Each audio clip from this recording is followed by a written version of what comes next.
പടക്കളത്തിലേക്ക് എല്ലാ പ്രിയപ്പെട്ട പ്രേക്ഷകർക്കും സ്വാഗതം. പതിവുപോലെ നിലമ്പൂർ ഉപതെരഞ്ഞെടുപ്പിൻ്റെ രാഷ്ട്രീയ ആവേശവുമായി പടക്കളം എത്തുന്നത് നിലമ്പൂർ നിയോജക മണ്ഡലത്തിലെ എടക്കരയിൽ നിന്നാണ്. ഇന്ന് ഈ പടക്കളത്തിൽ പങ്കുചേരുന്ന മുന്നണി വക്താക്കളെ ആദ്യം പരിചയപ്പെടാം. ശ്രീ പി ഷബീർ LDF, അതുപോലെ Shri Joji K Alex UDF, അതുപോലെ തന്നെ എടക്കരയുടെ പൗരാവലി വളരെ സജീവമാക്കാൻ, ഈ പടക്കളത്തെ സജീവമാക്കാൻ നമ്മൾക്കൊപ്പം ചേരുന്നുണ്ട്. എല്ലാവരെയും സ്വാഗതം ചെയ്യുന്നു. നമുക്ക് നേരിട്ട് ആരംഭിക്കാം. ഷബീർ, ഈ തെരഞ്ഞെടുപ്പിൽ സ്വരാജിൻ്റെ സ്ഥാനാർത്ഥിത്വം വലിയ തോതിൽ ചർച്ചയായിട്ടുണ്ട്. അതേസമയം അപ്പുറത്ത് UDFനകത്ത് എന്നാൽ പല ഘടകങ്ങൾ നോക്കിയാൽ UDFകാരുടെ കണക്കിൽ, കോൺഗ്രസ്സുകാരുടെ കണക്കിൽ UDFന് സ്വാധീനമുള്ള ഒരു നിയോജക മണ്ഡലം എന്ന നിലയിൽ തന്നെയാണ്, സംശയമൊന്നുമില്ല. ഇതിനിടയിൽ LDF ജയിച്ചിട്ടുണ്ടെങ്കിൽ പോലും അൻവറിലൂടെ 9 വർഷം ഈ മണ്ഡലത്തെ പിടിച്ചു എന്നതൊക്കെ ഇരിക്കട്ടെ. പക്ഷേ പുതിയ സാഹചര്യത്തിൽ, പുതിയ പ്രത്യേക രാഷ്ട്രീയ സാഹചര്യത്തിൽ ഈ ഉപതെരഞ്ഞെടുപ്പിൽ സ്വരാജിൻ്റെ സ്ഥാനാർത്ഥിത്വം, UDFലെ പ്രശ്നങ്ങൾ, ഇവിടെ ചർച്ചയാകുന്ന വിഷയങ്ങൾ നിങ്ങൾക്ക് എത്രമാത്രം ആത്മവിശ്വാസം പകരുന്നുണ്ട് മണ്ഡലം നിലനിർത്താനാകാം എന്ന നിലയിൽ? ഇവിടെ ഈ മണ്ഡലം തീർച്ചയായും സഖാവ് M സ്വരാജിൻ്റെ സ്ഥാനാർത്ഥിത്വത്തോടു കൂടി കക്ഷി രാഷ്ട്രീയത്തിന് അതീതമായി ആ സ്ഥാനാർത്ഥിത്വത്തെ ജനങ്ങളാകെ ഏറ്റെടുക്കുന്ന അനുഭവമാണ് ഇതിനോടകം തന്നെ നമുക്ക് മനസ്സിലാകുന്നത്. ഇവിടെ നിങ്ങൾ പറഞ്ഞതിൽ ഒരു പ്രയാസമുള്ളത്, ഒരു പെശകുള്ളത്, നിലമ്പൂർ മണ്ഡലം ഒരിക്കൽ പോലും ഈ ഘട്ടത്തിൽ UDFന് മേൽക്കോയ്മയുള്ള മണ്ഡലമല്ല. അത് ഏതൊരു കണക്കുകൾ പരിശോധിച്ചാലും നമുക്ക് ബോധ്യപ്പെടുന്നൊരു കാര്യമാണ്. അതൊരു പൊതുവെ കേരളത്തിലെ ചില മാധ്യമങ്ങൾ ഉൾപ്പെടെ രൂപപ്പെടുത്തുന്ന ഒരു പ്രതീതി നിർമ്മാണമാണ്. കാര്യം മണ്ഡലത്തിൻ്റെ ഡീലിമിറ്റേഷൻ ഉൾപ്പെടെയുണ്ട്. 2008 ശേഷം ഡീലിമിറ്റേഷന് ശേഷം UDFന് മൃഗീയ ആധിപത്യമുള്ള 2 പഞ്ചായത്തുകളിൽ നിന്ന് മണ്ഡലത്തിൻ്റെ ഭാഗമല്ല.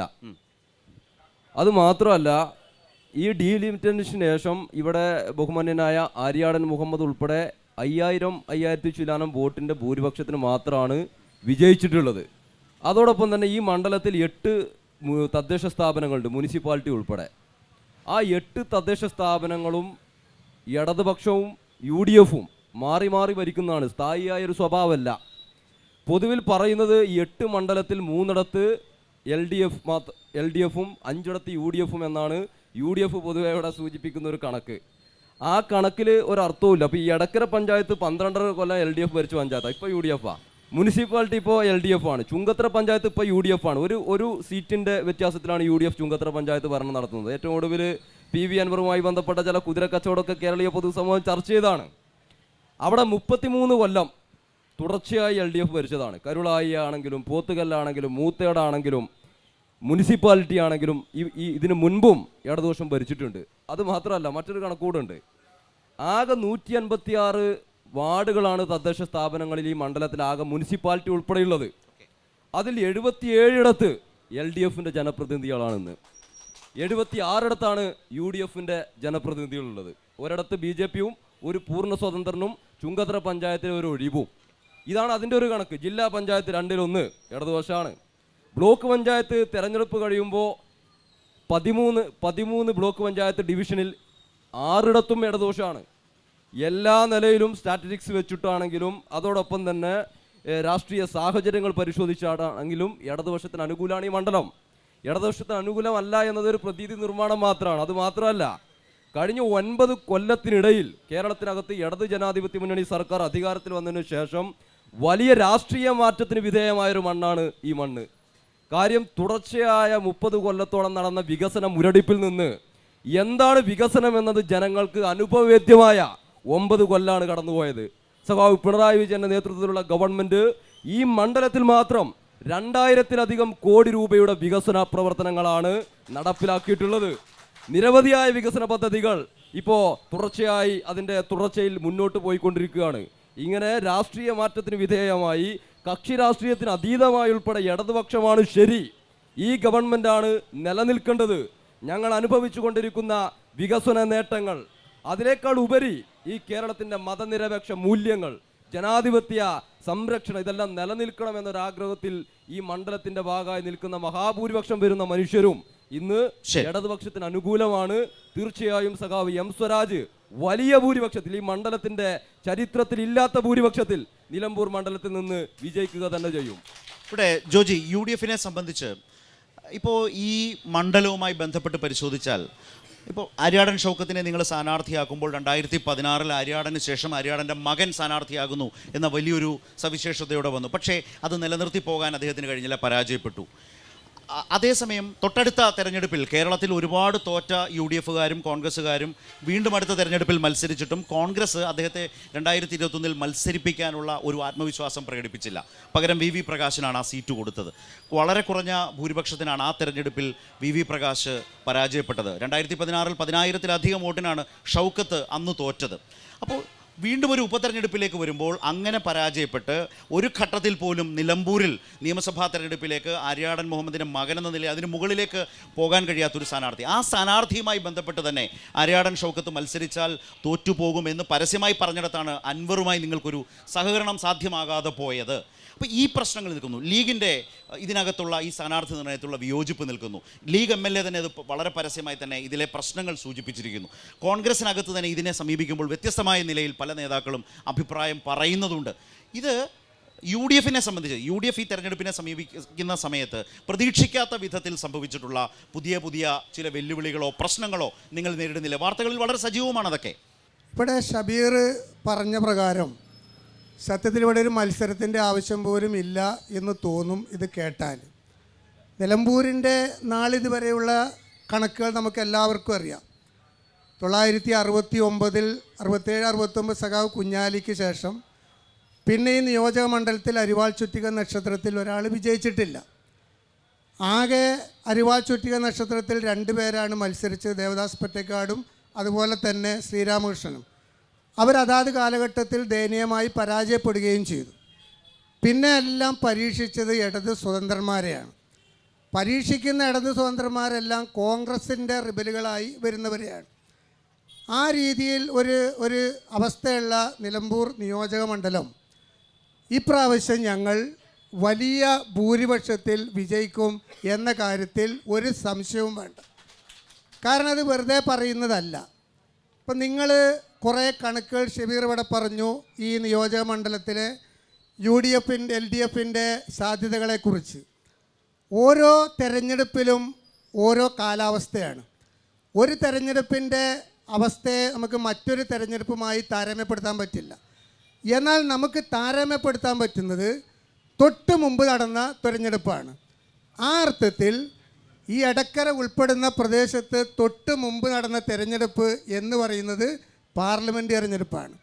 ഈ പാർലമെൻറ്റ് തെരഞ്ഞെടുപ്പിൽ നിലമ്പൂർ നിയോജക മണ്ഡലത്തിൽ മാത്രം ഏതാണ്ട് 62,000-ലധികം ഭൂരിപക്ഷം UDFനുണ്ട്. 62,000 വോട്ട് UDFന് ഭൂരിപക്ഷം കിട്ടുമ്പോൾ ഈ ഷബീറോ എൻ്റെ പ്രിയപ്പെട്ട സ്നേഹിതന്മാരായ സഖാക്കളൊന്നും അന്ന് പ്രിയങ്കാ ഗാന്ധിക്ക് വോട്ട് ചെയ്തിട്ടില്ലല്ലോ. അടിയുറച്ച ഒരാളും LDFകാർ വോട്ട് ചെയ്തിട്ടുണ്ടാവില്ലല്ലോ. അപ്പോൾ കാലാവസ്ഥക്കനുസരിച്ച് സ്ഥാനാർത്ഥിക്കനുസരിച്ച് മാറി ചിന്തിക്കുന്ന ജനങ്ങളുടെ ഒരു നിയോജക മണ്ഡലമാണ് നിലമ്പൂർ എന്നതുകൊണ്ട് തൊട്ട് മുമ്പ് നടന്ന തെരഞ്ഞെടുപ്പുമായി താരതമ്യപ്പെടുത്തുമ്പോൾ ഞങ്ങൾ 100% ആത്മവിശ്വാസത്തിൽ തന്നെയാണ്. മറ്റൊന്ന് നിങ്ങൾ പറഞ്ഞു, എൻ്റെ ഒരു സംശയം താങ്കളോടുള്ളത്, അങ്ങനെയാണെങ്കിൽ 2019 ലോക്സഭാ തെരഞ്ഞെടുപ്പിന് ശേഷം 2020 തദ്ദേശ തെരഞ്ഞെടുപ്പിൽ LDF മുന്നേറ്റം കേരളത്തിൽ ഉണ്ടാകാൻ പാടില്ല, 2021 തുടർഭരണം ഉണ്ടാകാൻ പാടില്ല. രണ്ട് സാഹചര്യമാണ്. ഇപ്പോൾ പ്രിയങ്കാ ഗാന്ധി വന്ന് മത്സരിക്കുന്ന ഒരു സാഹചര്യത്തിൽ നിലമ്പൂർ മണ്ഡലത്തിലുണ്ടായ ഒരു രാഷ്ട്രീയ സാഹചര്യമാണോ UDFനകത്ത് ആര്യാടൻ ഷൗക്കത്തിനെ വീണ്ടും നിങ്ങൾ മത്സരിപ്പിക്കും? അതാണ് എൻ്റെ ചോദ്യത്തിലേക്ക്, അതിലേക്ക് താങ്കൾ വന്നുമില്ല. അവിടെയാണ് രാഷ്ട്രീയ പ്രശ്നം നേരിടുന്നുണ്ടോ എന്ന ചോദ്യം കൂടുതൽ പ്രസക്തമാകുന്നത്. ഞാൻ പറഞ്ഞു തന്നെ നിങ്ങളും ആവർത്തിച്ചു, ഓരോ തെരഞ്ഞെടുപ്പിനും ഓരോ സാഹചര്യമുണ്ട്. അത് നിങ്ങൾ തന്നെ പറഞ്ഞു. തൊട്ട് മുമ്പുള്ള തെരഞ്ഞെടുപ്പുമായി താരതമ്യം ചെയ്ത് ഈ ബൈ ഇലക്ഷനുമായി ബന്ധപ്പെടുത്തി അതാണ് ഇപ്പോഴത്തെയും സാധ്യത എന്ന് താങ്കൾ പറയാൻ ശ്രമിച്ചതുകൊണ്ടാണ് ഞാൻ പറഞ്ഞത്. 19 അല്ല 20, 20 അതാണ് ഞാൻ പറഞ്ഞത്. താങ്കൾ പറഞ്ഞ പോലെ അല്ല എന്ന് തന്നെയാണ് ഞാൻ പറഞ്ഞത്. തീർച്ചയായിട്ടും ഇവിടെ ഞാനിപ്പോൾ ഒരു UDFന് വേണ്ടിയാണ് സംസാരിക്കുന്നതെങ്കിലും പ്രിയങ്കാ ഗാന്ധിക്ക് കിട്ടിയ 60,000 വോട്ടിൻ്റെ ഭൂരിപക്ഷം ആര്യാടൻ ഷൗക്കത്തിന് ഉണ്ടാവും എന്ന മിഥ്യാധാരണയൊന്നും എനിക്കില്ല. നിലമ്പൂർ നിയോജക മണ്ഡലം ആർക്ക് അനുകൂലമായിട്ട് കിടക്കുന്നു എന്നതിൻ്റെ ഒരു ചെറിയ ഉദാഹരണമാണ് ഞാൻ പറഞ്ഞത്. ആ രീതിയിലാണ് ഇവിടെ തീർച്ചയായിട്ടും. പിന്നെ ഇവിടെയുള്ള പഞ്ചായത്തുകളിൽ നിലമ്പൂർ മുനിസിപ്പാലിറ്റിയും പോത്തുകല്ലും അമരമ്പലവും മാറ്റി നിർത്തിയാൽ വഴിക്കടവാകട്ടെ, എടക്കര ആകട്ടെ, മൂത്തേടമാകട്ടെ, കരുളായി ആകട്ടെ, ഈ പഞ്ചായത്തുകളെല്ലാം UDF ആണ് ഭരിക്കുന്നത്. തീർച്ചയായിട്ടും ഒരു സംശയവും വേണ്ട, മൃഗീയ ഭൂരിപക്ഷത്തിൽ ശ്രീ ആര്യാടൻ ഷൗക്കത്ത് ചരിത്ര ഭൂരിപക്ഷത്തോടു കൂടി നിലമ്പൂരിൽ വിജയിക്കും എന്ന കാര്യത്തിൽ ഒരു തർക്കവും വേണ്ട. ശരി, നമുക്ക് ഏതായാലും ഇത്തവണത്തെ ഈ ഉപതെരഞ്ഞെടുപ്പിൻ്റെ രാഷ്ട്രീയ സാഹചര്യം വളരെ ശക്തവും വ്യക്തവുമാണ്. ആര്യാടൻ ഷൗക്കത്ത് വീണ്ടും മത്സരിക്കുന്നു. എം സ്വരാജ് സ്വന്തം നാട്ടിൽ വന്ന് മത്സരിക്കുന്ന ഒരു സാഹചര്യം. ഇതിനിടയിൽ അൻവർ ഉയർത്തിവിട്ട രാഷ്ട്രീയ വിവാദങ്ങൾ അങ്ങനെ നിൽക്കുന്നു. അൻവർ സ്വതന്ത്ര സ്ഥാനാർത്ഥിയായി മത്സരിക്കുന്നു, തൃണമൂലിൻ്റെ സ്ഥാനാർത്ഥിയല്ല. അതിലൂടെ അൻവറിന് എത്രമാത്രം വോട്ട് സമാഹരിക്കാനാകും, അതെങ്ങനെ ഈ സ്ഥാനാർത്ഥികളെയും മുന്നണികളെയും എങ്ങനെ ബാധിക്കും?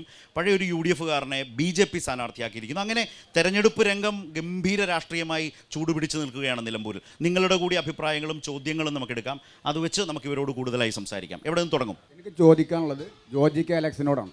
നിങ്ങളിപ്പോൾ കോലീബി സഖ്യം ഇവിടെ നിലമ്പൂർ അപ്പോൾ ആവിർഭവിച്ച് വരികയാണ്. കാരണം എന്ന് പറഞ്ഞാൽ വഴിക്കടവ് പഞ്ചായത്ത് ഭരിക്കുന്നത് ലീഗും കോൺഗ്രസുമാണ്. അവിടുന്ന് സ്റ്റാൻഡിംഗ് കമ്മിറ്റി കൗൺസിൽ ബഹുമാനപ്പെട്ട കേരള ഹൈക്കോടതിയിൽ ഇന്നൊരാളെ നിയമിച്ചു. കേരളം കണ്ട ഏറ്റവും കൂടുതൽ സംഖ്യ എന്ന് പറഞ്ഞ കൃഷ്ണരാജ് എന്ന അഡ്വക്കേറ്റ് കൃഷ്ണരാജിനെ ഇന്ന് UDF ഭരിക്കുന്ന വഴിക്കടവ് പഞ്ചായത്ത് നിയമിച്ചത് എന്തുകൊണ്ടാണ്? അത് നിങ്ങളത് അനുകൂലിക്കുന്നുണ്ടോ കോൺഗ്രസ്? കോലീബിയുടെ ക്ലാസിക് എക്സാമ്പിളായി അത് മാറിയിരിക്കുന്നതാണ്. വഴിക്കടവ് ഗ്രാമപഞ്ചായത്ത് വലിയ വാർത്തയായി വന്നിട്ടുണ്ട്. അവിടെ ലീഗ് പ്രസിഡന്റ് ആണെന്നാണ് ഞാൻ മനസ്സിലാക്കുന്നത്. UDF-ന്റെ ഭരണം. അവിടെ അഡ്വക്കേറ്റ് കൃഷ്ണരാജ് എന്ന കേരളത്തിലെ എല്ലാവരും അറിയപ്പെടുന്ന ഒരു സംഘി അഭിഭാഷകൻ എന്ന നിലയിൽ അറിയുന്ന, പറയേണ്ട കാര്യമില്ലല്ലോ. അതാണ് ആ ചോദ്യം. അത് ഈ ഉപതെരഞ്ഞെടുപ്പിൽ ചർച്ച ചെയ്യപ്പെടുന്ന വളരെ പ്രധാനപ്പെട്ട ഒരു രാഷ്ട്രീയ സഹകരണമല്ലേ? വഴിക്കടവ് പഞ്ചായത്തിലെ ഇഷ്യൂ, ആ പഞ്ചായത്ത് ആദ്യം വെച്ചിരുന്നത് ഒരു UDF-കാരനായ വക്കീലിനെ തന്നെയാണ്.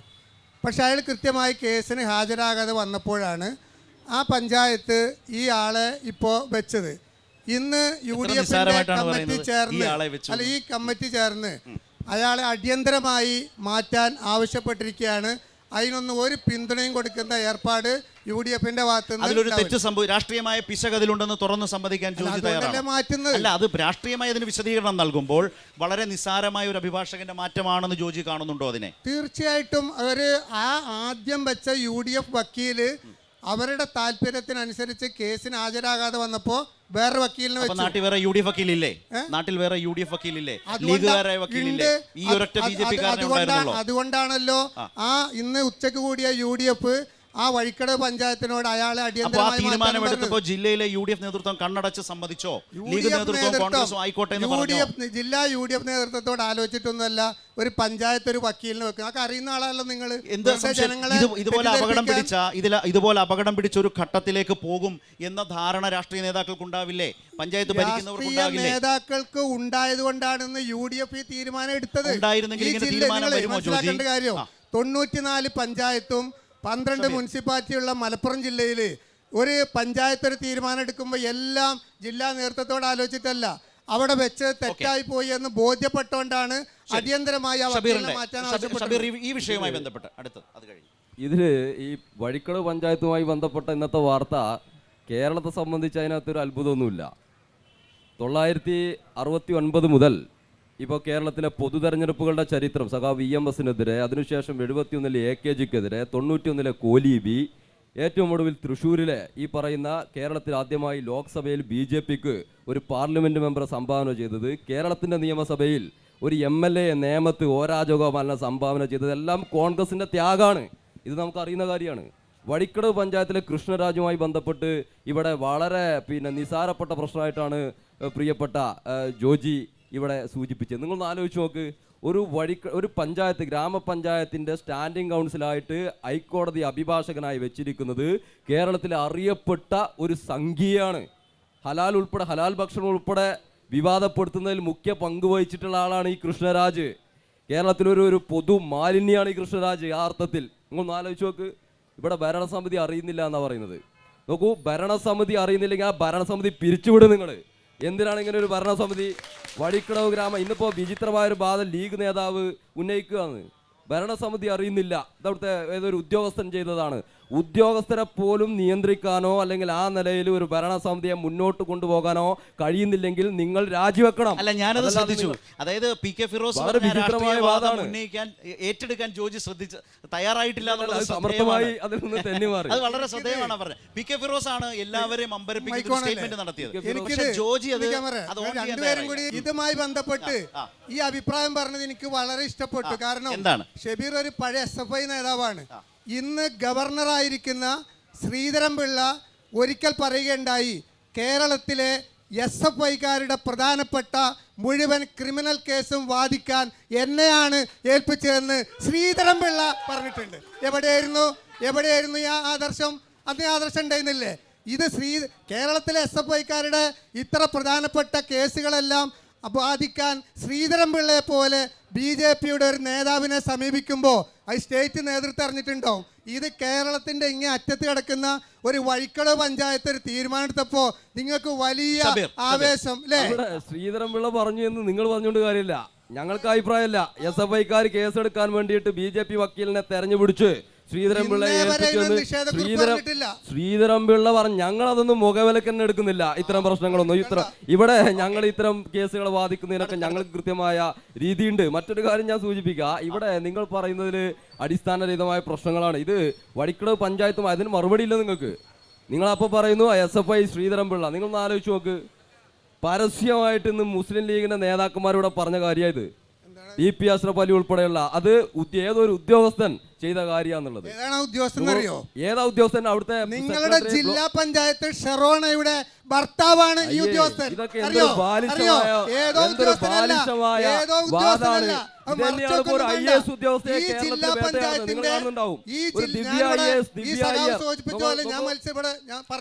ഞാൻ ചോദിക്കുന്നത്, ഒരു പഞ്ചായത്തിന് ഒരു പ്രസിഡന്റ് ഉണ്ട്, ആ പഞ്ചായത്തിന് ഒരു ഭരണസമിതി ഉണ്ട്.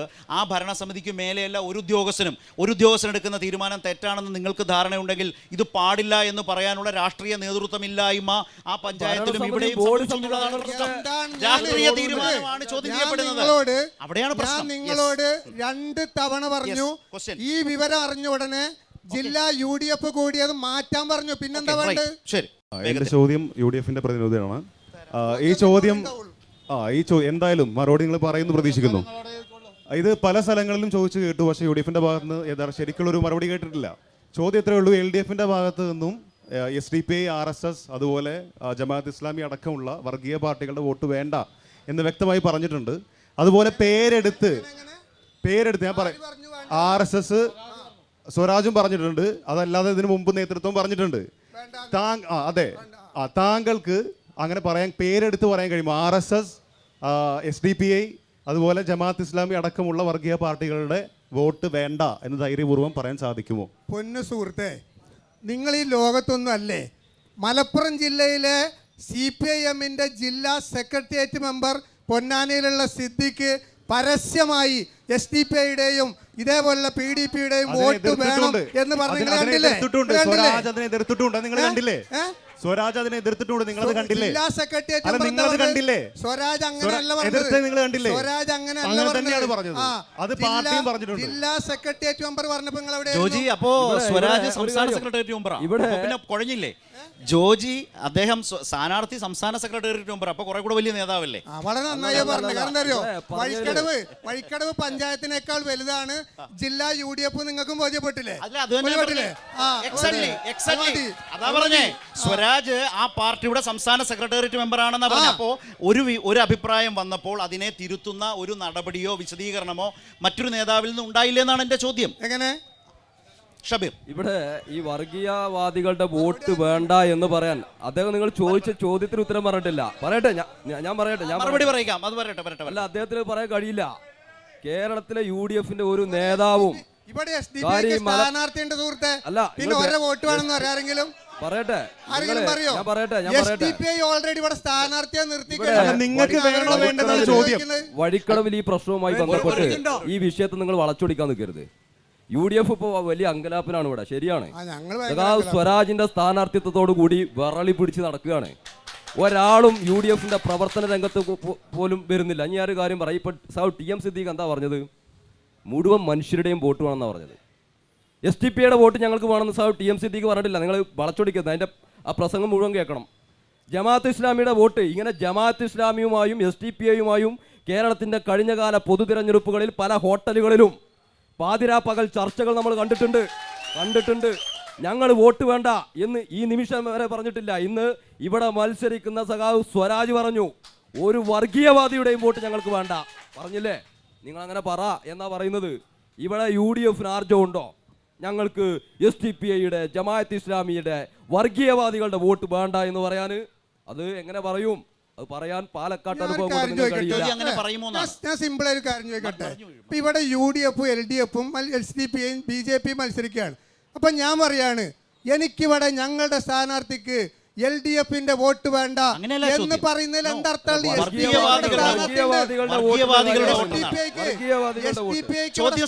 ചോദ്യം സ്ട്രൈറ്റ് അല്ലേ? ഇത് രണ്ടും രണ്ടാണ്. മതേതരവാദികളും മതനിരപേക്ഷവാദികളും വർഗീയവാദികൾ ഞങ്ങൾ പറയുന്നത് ഞങ്ങൾക്ക് മനുഷ്യരുടെ വോട്ട് വേണം. ഞങ്ങൾ പറയുന്നു വർഗീയവാദികളുടെ വോട്ട് വേണ്ട. മറ്റൊന്നുകൂടെ ഞങ്ങൾ പറയുന്നു വർഗീയവാദികൾ മനുഷ്യരല്ല. വർഗീയവാദികൾ മനുഷ്യരല്ല. എന്ന് പറയുന്ന പഞ്ചായത്ത് മലപ്പുറം ജില്ലയിൽ കഴിഞ്ഞ പഞ്ചായത്ത് തെരഞ്ഞെടുപ്പിൽ എത്രയോ പഞ്ചായത്തിൽ ജമാഅത്തെ ഇസ്ലാമിയുടെയും SDP-യുടെയും മുന്നണിയായി മത്സരിച്ചു. ഇതൊന്നും അറിയാത്തവരാ? അവതരിപ്പിച്ച് മറുപടി മേടിച്ചോളൂ. നിങ്ങൾ സ്ഥലം ഏതാണെന്ന് പറഞ്ഞ് അദ്ദേഹത്തിൽ നിന്ന് മറുപടി മേടിച്ചോളൂ. എനിക്ക് എതിർപ്പൊന്നുമില്ല. ചോദ്യം ഇവിടെ വ്യക്തമാണ്. പ്രിയമുള്ളവരെ, കണ്ടാവും നമ്മള് അതെ, അതങ്ങനെ ഈ ജില്ലയില് പഞ്ചായത്തിന്റെ ഭരണം പങ്കിടുന്നുണ്ട്, അറിയോ? ഈ ജില്ലയിൽ SDP-യും അതേപോലെ തന്നെ പിന്നെ ജമാഅത്തെ ഇസ്ലാമിയുമായി ചേർന്ന് എത്ര പഞ്ചായത്തുകൾ ഭരിക്കുന്നുണ്ട്? കാണുന്നില്ലേ? ഒരു പഞ്ചായത്തും ഭരിക്കുന്നില്ല. ഇപ്പൊ കശ്മീരിലെ തെരഞ്ഞെടുപ്പ് അവിടെ പറഞ്ഞത് കശ്മീർ ഈ രാജ്യത്താണ്. ഈ രാജ്യത്തിന്റെ ഏറ്റവും പ്രധാനപ്പെട്ട ഒരു സെക്കുലർ ഫാബ്രിക്സിന് വിരുദ്ധമായിട്ടുള്ള സമീപനം കോൺഗ്രസ് സ്വീകരിച്ചിട്ടുണ്ട്. ഒടുവിലത്തെ ഉദാഹരണമാണ് കാശ്മീർ നിയമസഭയിൽ BJP-യെ ജയിപ്പിക്കാൻ വേണ്ടിയിട്ടുള്ള പദ്ധതി ഒരുക്കുന്നത് ഇവരാണ്. കാശ്മീർ ഇന്ത്യയിലാണ്, ഇന്ത്യ രാജ്യത്താണ് നിങ്ങൾ ജീവിക്കുന്നത്. നിങ്ങളെ ഏത് പഞ്ചായത്തിലാണ് UDF-ഉമായി LDF സഖ്യമുള്ളത്? പച്ച നുണ പറയരുത്, നുണ പറയരുത്. എന്റെ പഴയ സഹപ്രവർത്തകനായ സഖാവ് ജോർജിനോടാണ് എനിക്ക് ചോദ്യം. വൈക്കട് പഞ്ചായത്തിലെ ഈ സുഹൃത്ത് വരുന്നവരോട് അറിയോ? ഈ നിലമ്പൂരിന്റെ ഏറനാടിന്റെ വീരപുത്ര സഖാവ് കുഞ്ഞാലി താമസിച്ച കാളികാവ് നിന്ന് വരിക. കാളികാവ് പഞ്ചായത്തിന്റെ ബ്ലോക്ക് പഞ്ചായത്ത് പ്രസിഡന്റ് സുഹൃത്ത് ജോജി അലക്സ്.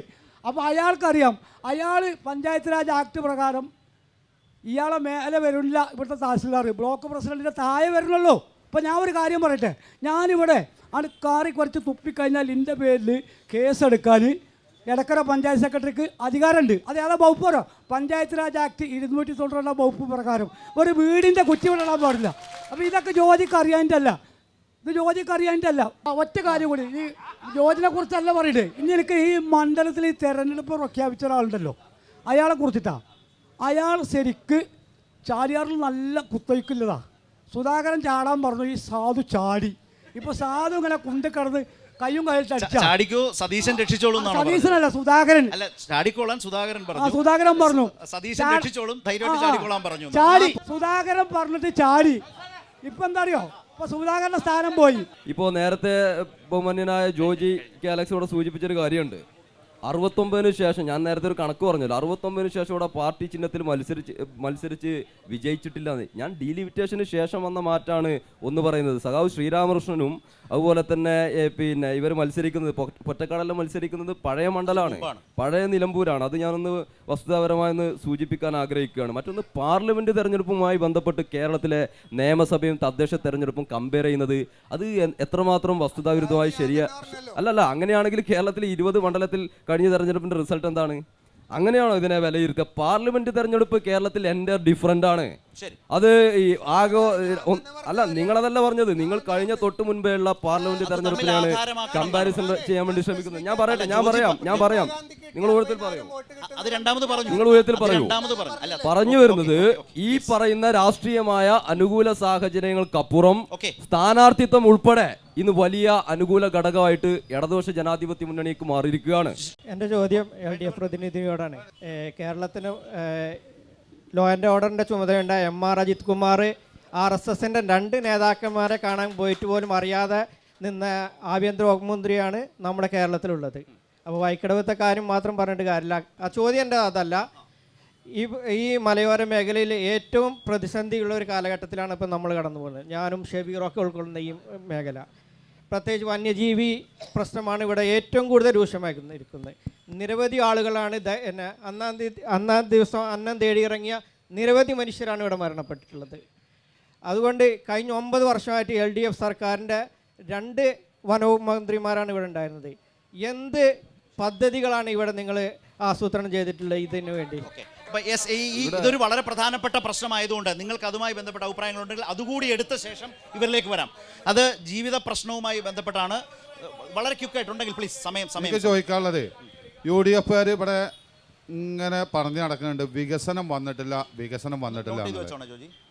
പ്രിയപ്പെട്ട ജോജി കെ അലക്സ് സാറ് ഒരു കാര്യം മനസ്സിലാക്കണം. ഇവിടെ ആര്യാടൻ സാറ് MLA ആയിട്ടും മന്ത്രിയായിട്ടും 10-35 കൊല്ലം ഇരുന്നതാ. മുട്ടിക്കടവ് പാലം പൊളിച്ചു, ഇടതുവശം വന്നു, പുതിയതാക്കി.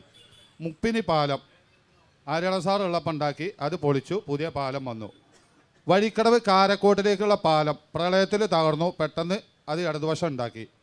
വഴിക്കടവ് മുണ്ടപ്പെട്ടി കെട്ടുങ്ങലുള്ള പാലം ഇടതുവശം വന്നു, പുതിയതുണ്ടാക്കി, നിങ്ങളുണ്ടായത് മണ്ണിട്ട് മൂടി. അങ്ങനെ നിരവധി പാലങ്ങൾ ഇവിടെ വന്നു. ദേശീയപാത റോഡുകൾ വന്നു. നിങ്ങൾ ഭരിച്ച അന്ന് നിങ്ങളെ MP പ്രളയത്തിൽപ്പെട്ട ആളുകൾക്ക് കൊടുക്കാൻ വേണ്ടിയിട്ട് അരി പലവ്യഞ്ജന സാധനങ്ങൾ കൊടുത്തയച്ചിട്ട് ഇലക്ഷൻ ടൈമിൽ കൊടുക്കാൻ വേണ്ടി ഒളിപ്പിച്ചു വെച്ചിട്ട് അത് പുഴു അരിച്ചിട്ട് നശിപ്പിച്ച് കളഞ്ഞു നിങ്ങൾ. ഈ ഇലക്ഷന് കൊടുക്കാൻ വല്ല അരി സാധനങ്ങളും വന്നിട്ടുണ്ടോ എന്നൊന്ന് വ്യക്തമാക്കിയാൽ വളരെ ഉപകാരമാവും. ശരി, രണ്ട് പ്രശ്നങ്ങൾ, വികസനം അതുപോലെ ഈ മലയോര പ്രശ്നങ്ങൾ, രണ്ട് കാര്യങ്ങൾ ഒന്നിച്ചെടുത്തിട്ട് നിങ്ങളിലേക്ക് വരാം. ഒന്ന് LDF പ്രതിനിധിയോടുകൂടി ഒരു ചോദ്യമുണ്ട്. നിലവിലുള്ള ഈ 9 വർഷക്കാലത്ത് നിങ്ങൾ നടത്തിയിട്ടുള്ള വികസന പ്രവർത്തനങ്ങൾ എന്തെല്ലാമാണെന്ന് സൂചിപ്പിക്കണം. ഒപ്പം കഴിഞ്ഞ 35 വർഷം ഇവിടെ ഭരിച്ചിട്ടുണ്ടായിരുന്നത് UDF ഗവൺമെൻറ് ആയിരുന്നു. ആ 33 വർഷത്തോളം UDF MLA ആയിരുന്നു ഇവിടെ ഉണ്ടായിരുന്നത്. അതിനുശേഷമാണ് ഇപ്പോൾ പ്രകാശ് ഒരു വട്ടം മാത്രം മത്സരിച്ചിട്ടുള്ളത്. ആ പ്രകാശ് ഇവിടെ DCC പ്രസിഡന്റ് ആയിരുന്നു. പ്രകാശ് മരണപ്പെട്ടു. അടുത്ത കാലത്ത് ദയനീയമായിരുന്നു. പ്രകാശ് മരണപ്പെട്ട് അടുത്ത ദിവസങ്ങളിൽ പ്രകാശിൻ്റെ കുടുംബം കൊടുത്തിട്ടുള്ള സ്റ്റേറ്റ്മെൻറ്റുകളൊക്കെ ഉണ്ട്. നിങ്ങളുടെ ഈ നിലവിലുള്ള സ്ഥാനാർത്ഥി ഇവിടെ എല്ലാ പ്രദേശങ്ങൾക്കകത്തും പോയി. മരണപ്പെട്ടതിന് ശേഷം ഇന്ന് വരെ നാട്ടുകാരെ മുഴുവൻ വോട്ട് ചോദിക്കുന്നതിന് മുമ്പ് ഈ നിമിഷം വരെ കഴിഞ്ഞ DCC പ്രസിഡന്റിൻ്റെ വീട്ടിൽ ഒരു വട്ടം പോലും വോട്ട് ചോദിക്കാൻ പോയിട്ടില്ല. ആ ഒരു വട്ടം പോലും DCC പ്രസിഡന്റിൻ്റെ വീട്ടിൽ വോട്ട് ചോദിക്കാൻ പോകാത്ത നിങ്ങളെ സ്ഥാനാർത്ഥിക്ക് ഈ നാട്ടിലെ മറ്റുള്ള ആളുകളുടെ വോട്ട് ചോദിക്കാനുള്ള എന്ത് അവകാശമാണുള്ളത്? ജോജി ഒന്ന് നോട്ട് ചെയ്ത് വെച്ചോ. ഇത് കൂടി എടുത്തിട്ട് നമുക്ക് നിങ്ങളിലേക്ക് വരാം. എനിക്ക് പറയാനുള്ളത് എന്താ പറയുക, ഈ നാടിൻ്റെ പ്രശ്നമാണ്. ഈ മുസ്ലിയാങ്ങാടിയിൽ നേരെ മറ്റേ ഇവിടെ അവിടുന്ന് ഒഴുകുന്ന ഒരു തോടുണ്ട്, ഒരു പാലം. ആ പാലത്തിന് എത്രയോ കിലോമീറ്റർ ദൂരത്തിൽ തോട് വന്നിട്ട് പുഴയ്ക്ക് പോണതാണ്. ആ പാലം PWൻ്റെ കെട്ട് കുറച്ച് താന്നു വന്നപ്പം വെള്ളം കംപ്ലീറ്റ് കയറിയിട്ട് അവിടെ 10, 300, 400 വെള്ളത്തിലായി. അപ്പോൾ അങ്ങനെ അത് മുഖ്യമന്ത്രിക്ക് കേരള മുഖ്യമന്ത്രി പിണറായി വിജയന് പാലാട് വന്നപ്പം എന്ത് സദസ്സാണ് ആ സദസ്സിൽ പരാതി കൊടുത്തതാണ്. കേരള സദസ്സ്. ആ പരാതി കൊടുത്തതിന് അതിൻ്റെ റെസീറ്റാണിത്, കിട്ടുന്നില്ല തെളിവാണിത്. ഈ പരാതി കൊടുത്തിട്ട് ഇനി ഉദ്യോഗസ്ഥന്മാരെ കളിയൊന്നും എനിക്കറിയില്ല. ആ പരാതി കൊടുത്തിട്ട് എനിക്ക് ഇന്നത്തെ വരെ ഒരു കടലാസ് വന്നു, ഒരു ചെറിയ കടലാസ് വന്നു. ഞങ്ങളിവിടെ അത് വായിച്ചു കണ്ടു, ഞങ്ങൾ വരാറുണ്ട്. ഇന്നത്തെ വരെ വന്നിട്ടില്ല, പരിഹരിച്ചിട്ടില്ല. പിന്നെ ഇവിടുന്ന് മൃഗങ്ങളെ ശല്യങ്ങൾ പറഞ്ഞു. ഈ മൃഗങ്ങളെ വെക്കാൻ ഈ ജനങ്ങൾ വോട്ട് ചെയ്തിട്ടാണ് പാർലമെൻറ്റിനും നിയമസഭയ്ക്കും ആൾ പറഞ്ഞേക്കണത്. ഇതൊക്കെ ഞങ്ങൾ വിയർത്തിക്കാണ് വോട്ട് ചെയ്യുന്നത്. എന്തൊരു ഒരു സമ്മേളനം കൂടിക്കാണ്ട് ഈ ഉപദ്രവിക്കുന്ന പന്നികളെ മറ്റേ വെടിവെച്ച് കൊന്നാൽ എന്താ അതിന് കഴിയൂലേ? അതാണ് ഇവിടെ പറയാനുള്ളത്. ഞാൻ സത്യത്തിൽ ഇന്നത്തെ ചർച്ചയിൽ ഈ വിഷയം പറയാനാണ് വന്നത്. കഴിഞ്ഞ 10 വർഷത്തിനിടയിൽ, ഇതിന് മലയോര മേഖലയായതുകൊണ്ട് ഇത് തന്നെയാണ് പ്രധാനമെന്ന് മനസ്സിലാക്കുന്നതാണ്. കഴിഞ്ഞ 10 വർഷത്തിൻ്റെ ഇടയിൽ കേരളത്തിൽ വന്യമൃഗങ്ങളുടെ ആക്രമണത്തിൽ മരിച്ചവരുടെ സംഖ്യ കേട്ടാൽ ഞെട്ടിപ്പോവും.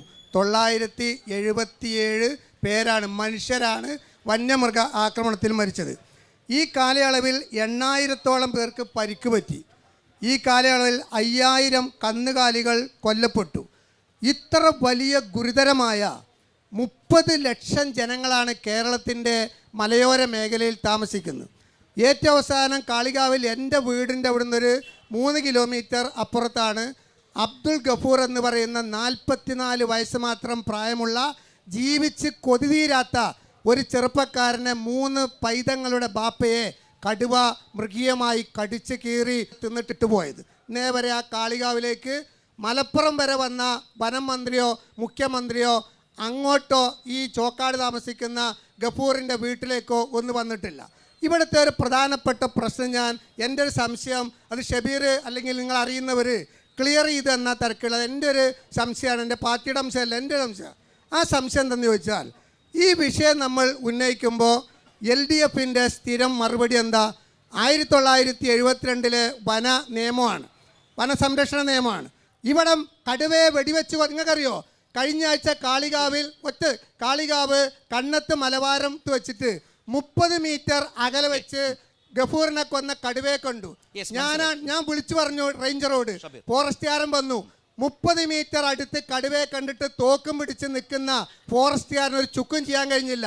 ഒറ്റ പോയിന്റ് ഞാൻ സമയം കിട്ടിയില്ല. ഒരു കാര്യം ഷമീറിന് എനിക്കൊക്കെ വേണ്ട കാര്യം ചോദിക്കുന്നു. എൻ്റെ സംശയം, ഒരു പ്രധാനപ്പെട്ട സംശയം, ഇവിടെ ഈ കടുവയെ നേരിട്ട് ഫോറസ്റ്റുകാരൻ കണ്ടിട്ട് വെടിവെച്ചു കൊല്ലാൻ ഇവന് ഓർഡറില്ല. ഇടുക്കിയിൽ ഫോറസ്റ്റുകാരൻ്റെ നേർക്ക് ഒരു കടുവ എടുത്തിയാടി. ഓൺ ദ സ്പോട്ടിൽ ആ കടുവയെ ആ ഫോറസ്റ്റുകാരൻ വെടിവെച്ചു വന്നു. എന്റെ ഫോറസ്റ്റുകാരന്റെ ജീവൻ പോലെ അല്ലേ ഇവിടുത്തെ പാവപ്പെട്ട ഗഫൂർമാരുടെ ജീവൻ? എന്റെ മേത്തേക്ക് ചാടിയാ വെടിവെക്കാം. അതിനിവിടെ നിയമമുണ്ടോ? ഇതിനകത്ത് രണ്ടു പക്ഷമില്ലാത്ത വിധം നമ്മളെല്ലാവരും ഒരുപോലെ ആശങ്കപ്പെടുന്ന കാര്യം തന്നെയാണ്. അടുത്ത ഭാഗം കേൾക്കട്ടെ. ഈ വന്യമൃഗശല്യവുമായി ബന്ധപ്പെട്ട പ്രശ്നം ഇവിടെ വളരെ പ്രധാനപ്പെട്ട ചോദ്യമാണ്. നമ്മുടെ നാട്, പ്രത്യേകിച്ച് മലയോര പ്രദേശങ്ങളെല്ലാം വലിയ പ്രതിസന്ധിയിലാണ്.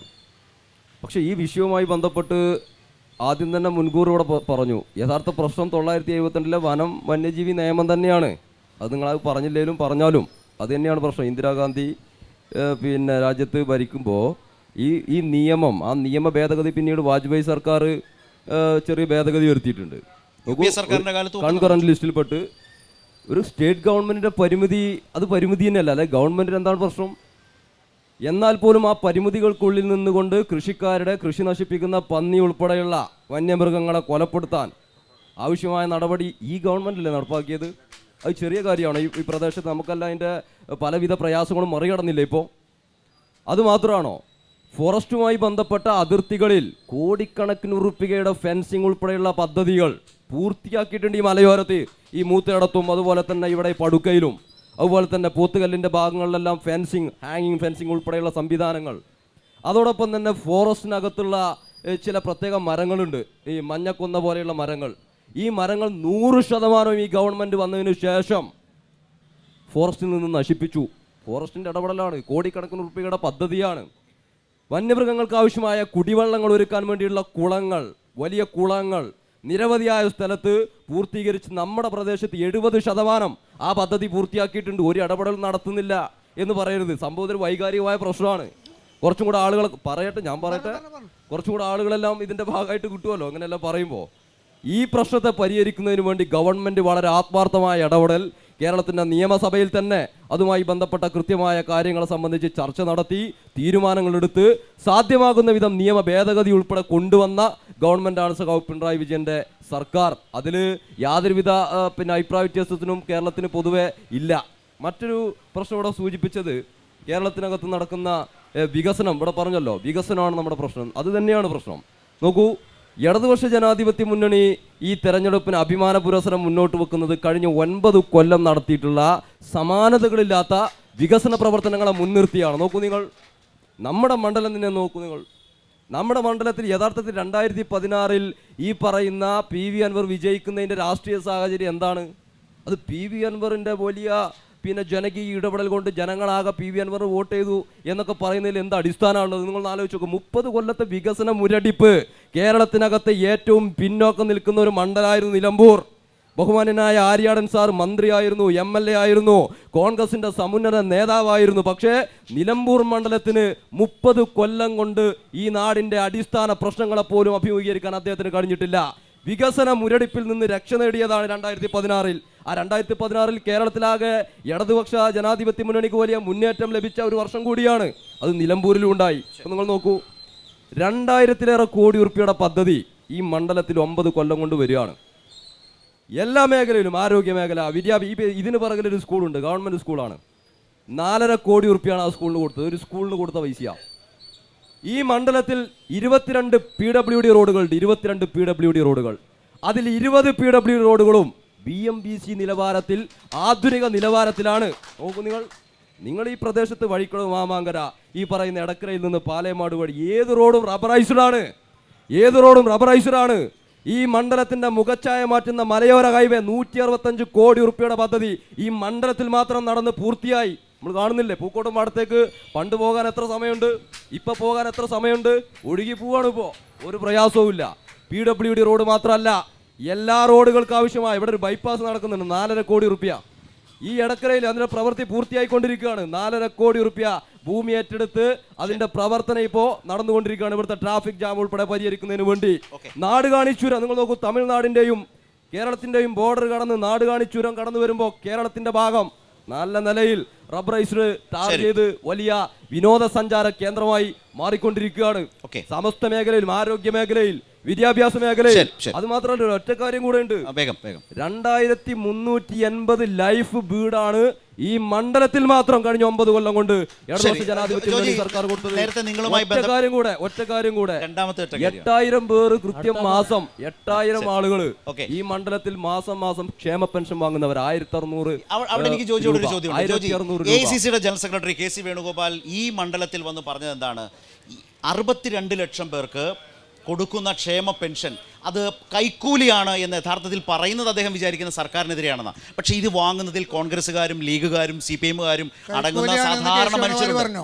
ഇവിടെ നിലമ്പൂർ ഇന്നത്തെ വലിയ പ്രധാനപ്പെട്ട വാർത്തയാണ്. സർക്കാർ സർക്കാർ കൈക്കൂലി കൊടുക്കുന്നു. കൈക്കൂലിയാണെന്നാണ് ഇത് ആളുകളെ ആക്ഷേപിക്കലല്ലേ? 62 ലക്ഷം പേരെ. ഇന്ന് വളരെ പ്രധാനപ്പെട്ട വാർത്ത. മറ്റ് രാഷ്ട്രീയ നേതാക്കൾ അതിൽ പ്രതികരിക്കുന്നു, അതിൽ വലിയ പ്രതിഷേധം ഉയരുന്നു. എങ്ങനെ പറയാൻ പറ്റുന്നു എന്നാണ് എൻ്റെ ചോദ്യം. അതുപോലെ VV പ്രകാശുമായി ബന്ധപ്പെട്ട് വന്ന ഒരു ഈ നിലമ്പൂർ ഒരു പഞ്ചായത്ത് പോലെ കടന്നിരുന്നത്. ഈ പഞ്ചായത്തിന്റെ വിവിധ 8 പഞ്ചായത്തുകളെ ലിങ്ക് ചെയ്യുന്ന വൻകിട പാലങ്ങൾ കൊണ്ടുവന്ന ആര്യാടൻ മുഹമ്മദ് അല്ലേ? ആര്യാടൻ മുഹമ്മദ് അല്ലേ? നിക്ക് പറയട്ടെ. നിങ്ങളെ ദയവ് ചെയ്ത് ഇരിക്ക്. ഇവിടെ സഖാവേ ഇത് കേക്ക്. ഞാൻ അലമ്പുണ്ടാക്കാനാണെങ്കിൽ ഒട്ടും നമ്മൾ മോശമല്ല, പറയുന്ന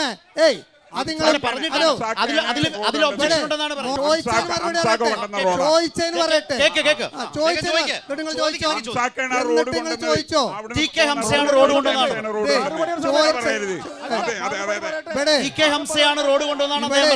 ചോദിച്ചതിന് മറുപടി പറയട്ടെ. എന്നിട്ട് നിങ്ങൾ ചോദിച്ചോ ഒരു പ്രശ്നമല്ല, മറുപടി എല്ലാത്തിനും ഉണ്ടല്ലോ. നിലമ്പൂർ താലൂക്ക് ഉണ്ടെന്ന് ആര്യാടണം. ഒരു നാടിന്റെ വികസനത്തിന്റെ ഏറ്റവും പ്രധാനപ്പെട്ട നിലമ്പൂർ താലൂക്ക് ഉണ്ടെന്ന് ആര്യാടനാണ്. RT ഓഫീസ് ഉണ്ടെന്ന് ആര്യാടനാണ്. KSRTC ഡിപ്പോ ഉണ്ടെന്ന് ആര്യാടനാണ്. ആദ്യംപാറ ജലവൈദ്യുത പദ്ധതി കൊണ്ടെന്ന് ആര്യാടനാണ്. അങ്ങനെയാണെങ്കിൽ ആര്യാടൻ ഷൗക്കത്ത് അതുകൊണ്ട് ജയിക്കാതെ പോയത് എന്താണ് 16-ൽ? ആര്യാടൻ ഷൗക്കത്ത് പിന്നെ എന്തേ ജയിക്കാതെ പോയി 16-ൽ? അങ്ങനെയാണെങ്കിൽ എന്തേ രണ്ടാമത് സ്വരാജ് തൃപ്പൂണിത്തുറയിൽ ആര്യാടന്റെ നേട്ടങ്ങൾ ആര്യാടന്റെ മകന് വിജയമാക്കാൻ കഴിയാതെ പോയത് എന്ത്? എന്റെ ചോദ്യം അതാണ്. ആര്യാടൻ മുഹമ്മദിന്റെ നേട്ടങ്ങൾ, നിലമ്പൂരിന് വേണ്ടി ചെയ്ത നേട്ടങ്ങൾ അദ്ദേഹത്തിന്റെ മകന് എന്തേ വിജയമാക്കി മാറ്റാൻ കഴിയാതെ പോയത്? സ്വരാജ് 100 സീറ്റ് വാങ്ങി LDF അധികാരത്തിൽ വന്നപ്പോ എന്തേ തൃപ്പൂണിത്തുറയിൽ പഴയ കോമ്രേഡ് ജോജി സഖ. പിന്നെ നിങ്ങളെ മൂത്തേടം പാലം ഇവിടെ ജീവിച്ചിരിക്കുന്ന തെളിവുകൾ എല്ലാ പാലത്തിന്റെ മുമ്പിലുണ്ട്, അതിൻ്റെതായ ഫലകങ്ങളുണ്ട്. മൂത്തേടം പാലത്തിന് ഇവിടെ വരുമ്പോൾ അംസാഖാന്റെ 80 അംസാക്ക കൊണ്ടുവന്ന ഫലകമുണ്ട്, തീർന്നിട്ടില്ല. കൈപ്പിലി പാലം തകർന്നു. ഈ 1 വർഷത്തിനുള്ളിൽ കൈപ്പിലി പാലം ഇടതുപക്ഷ ഗവൺമെന്റ് കൊണ്ടുവന്നു. നിങ്ങൾ തീർന്നിട്ടില്ല. പോത്തുകല്ല് പാലം, ഈ പാലങ്ങൾക്കകത്തൊക്കെ ജീവിച്ചിരിക്കുന്ന തെളിവുകൾ അവിടുത്തെ ഫലകങ്ങളാണ്. ആ ഫലകങ്ങൾ ഇടതുപക്ഷത്തിന്റെ ഇവിടുത്തെ മന്ത്രിമാരുടെയും MLA-മാരുടെയും തെളിവുകൾ. ഈ സുഹൃത്ത് യോജിക്കുന്നില്ല.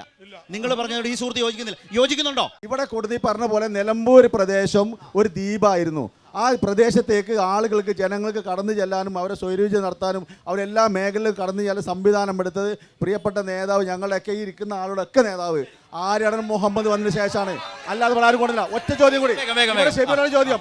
ഇവിടെ നിങ്ങൾ ജില്ലാ സെക്രട്ടറി പറഞ്ഞു ഇവിടെ അൻവർ കഴിഞ്ഞ MLA ഒരു പരിപാടിയും ചെയ്തിട്ടില്ല.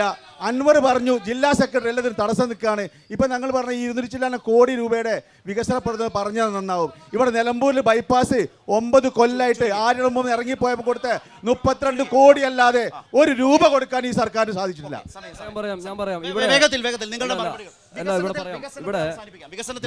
വികസനവുമായി ബന്ധപ്പെട്ട്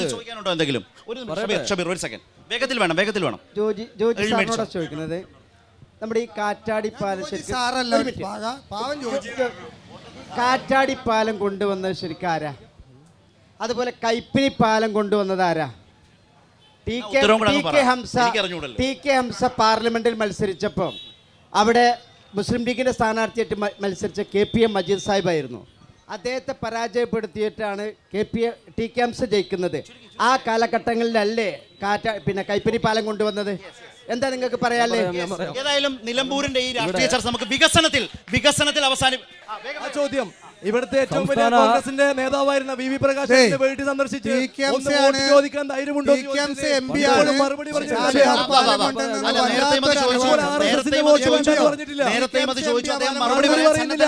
പറയാതെ മുങ്ങിപ്പോവാണ്. ഞങ്ങൾ ചോദിച്ച ചോദ്യമാണ്, വി പ്രകാശിന്റെ വീട് ഈ നിമിഷം വരെ സന്ദർശിച്ചിട്ടില്ല. അതുപോലെ തന്നെ നിങ്ങളെ സ്ഥാനാർത്ഥി പണ്ട് പറഞ്ഞൊരു സ്ഥാനമുണ്ട്, ഈ നൂലൂതി കൊട്ടുള്ളവരൊക്കെ പിടിച്ച് ജയിലിടണം. ആ നിലപാട് ഇപ്പോഴും നിങ്ങൾക്ക് ഉണ്ടോ? നിങ്ങളെ സ്ഥാനാർത്ഥിക്കുണ്ടോ? അതെ, ഒരു വട്ടം പറഞ്ഞാണ്, പാണക്കാട്ടെ കുടുംബത്തിന് ഇല്ലാത്ത വേദന ഇങ്ങക്കാർക്കും വേണ്ട. മനസ്സിലായില്ലേ? അത് അവര് സഹിച്ചോളും, നിങ്ങളതിൽ അടങ്ങാറാകണ്ട കേട്ടോ. മുസ്ലിം ലീഗിന്റെ വേദന നിങ്ങൾ പങ്കുവെക്കേണ്ട. അവര് ചോദിക്കുന്നതറിയോ, ഇത്രയും ദിവസമായിട്ടും ഷൗക്കത്ത് എന്തുകൊണ്ടാണ് വി പ്രകാശിന്റെ വീട്ടിലേക്ക് ഒരു വോട്ട് ചോദിക്കണ്ട, പക്ഷേ അവിടേക്കൊന്നും പോകാത്തത് എന്തെന്ന് ഇവർ നിരന്തരം ചോദിക്കും. ബാക്കിയുള്ളവരുടെ ലിസ്റ്റും കൂടി തന്നാ തിരക്കേടില്ല. അതുപോലെയാണോ പ്രകാശ്? അല്ല, അതുപോലെയാണോ പ്രകാശ്? ജോജി പ്രകാശ് അതുപോലെയാണോ? DCC പ്രസിഡന്റ് കഴിഞ്ഞ തെരഞ്ഞെടുപ്പിൽ നിങ്ങളുടെ സ്ഥാനാർത്ഥി അദ്ദേഹത്തിന്റെ വീട്ടിൽ പോകാത്തത്? ഇവിടെ 2016 ശ്രീ PV അൻവർ മത്സരിക്കുമ്പോൾ പോത്തുകല്ലിൽ സ്വരാജ് ജീവിച്ചിരിപ്പുണ്ട്. 2016 PV അൻവർ മത്സരിക്കുമ്പോൾ സ്വരാജ് ജീവിച്ചിരിപ്പുണ്ട്. ഞാൻ പറയട്ടെ, എന്തേ അന്ന് സ്വരാജ് ഉണ്ടായിരുന്നില്ലേ? അന്നെന്താ കൊണ്ടുവരുന്നത്? ഇപ്പോ നോക്കൂ, നിങ്ങൾ പണ്ട് ഇവിടെ സ്ഥിരമായ ഒരു പ്രയോഗമായിരുന്നു. 33 കൊല്ലാണ് ആര്യാടൻ മുഹമ്മദ് ഈ മണ്ഡലത്തെ പ്രതിനിധീകരിച്ചത്. 33 കൊല്ലം ഇങ്ങനെ പെറുക്കി പറയാണ്. ചില താലൂക്ക് കാലാനുസൃതമായി സംഭവിക്കുന്ന ചില മാറ്റങ്ങളാണത്. ഇവിടെ പൊതുവെ അംസാക്ക ഈ മൂത്തേടം പാലം കൊണ്ട സമയത്ത് പറയുന്നൊരു കാര്യമുണ്ട്, ഇവിടെ നാട്ടിലാകെ ചർച്ചയാണ്. ആര്യാടൻ മുഹമ്മദിന്റെ പാലം ഡയറിയിലാണ്, ഇടതുവശത്തിന്റെ പാലം പുഴക്ക് കുറുകയാണ്. ഈ ഒരു മാറ്റം ഇവിടെ ഉണ്ടായിരുന്നു. നോക്കൂ, 84 കോടി രൂപയുടെ പാലങ്ങൾ മാത്രം 11 പാലങ്ങൾക്കായിട്ട് ഈ 9 കൊല്ലത്തിനുള്ളിൽ കൈപ്പിനെയും മുപ്പിനെയും മുട്ടിക്കടവും ഉൾപ്പെടെയുള്ള നിരവധിയായ പാലങ്ങൾ അതിന്റെ പ്രവൃത്തി പൂർത്തീകരിച്ച് നാടിന് സമർപ്പിച്ചു കഴിഞ്ഞു. പ്രളയത്തിൽ തകർന്നതാണ്. നിങ്ങൾ നോക്ക്, ബൈപ്പാസ് ഇവിടെ പറഞ്ഞു. 33 കൊല്ലം കൊണ്ട് ഒരു ബൈപ്പാസിന് വേണ്ടി മണ്ഡലത്തിനകത്ത് നിരവധിയായ സ്ഥലം ഏറ്റെടുക്കാൻ സൗകര്യമുണ്ടായിട്ടും ഒന്നും നടത്താതെ അശാസ്ത്രീയമായ അലൈൻമെന്റ് നിശ്ചയിച്ചുകൊണ്ട് ബൈപ്പാസിന് തുരങ്കം വെച്ചത് യഥാർത്ഥത്തിൽ ആര്യാടൻ മുഹമ്മദിന്റെ സാറിന്റെ ഭരണമാണ്, ഭരണത്തിന്റെ നേട്ടാണ്. ഇപ്പൊ ദേശീയപാത കള്ളു വെച്ചതുപോലെ, ഗെയിൽ പൈപ്പ് ലൈൻ അള്ളുവെച്ചതുപോലെ, അള്ളുവെച്ചതുപോലെ വികസന പ്രവർത്തനങ്ങൾ കള്ളുവെക്കുന്ന സമീപനാണ് എക്കാലം UDF-ലേത്. ദേശീയപാത കള്ളുവെച്ചത് ഓർമ്മയില്ല നിങ്ങൾക്ക്? 278 കോടി രൂപ വികസനത്തിന് ജനകീയ പ്രശ്നങ്ങൾക്ക് വലിയ പ്രാധാന്യമുള്ളതാണ് എടക്കരയിലും ഉയർന്നു കേട്ടത്. അതുതന്നെയാണ് വികസനവും ജനകീയ പ്രശ്നങ്ങളും വളരെ സജീവ ചർച്ചയാകുന്ന നിലമ്പൂർ ഉപതെരഞ്ഞെടുപ്പിന്റെ എടക്കരയിലെ രാഷ്ട്രീയാവേശമാണ് പടക്കളത്തിലൂടെ നമ്മൾ കണ്ടത്. നന്ദി, നമസ്കാരം.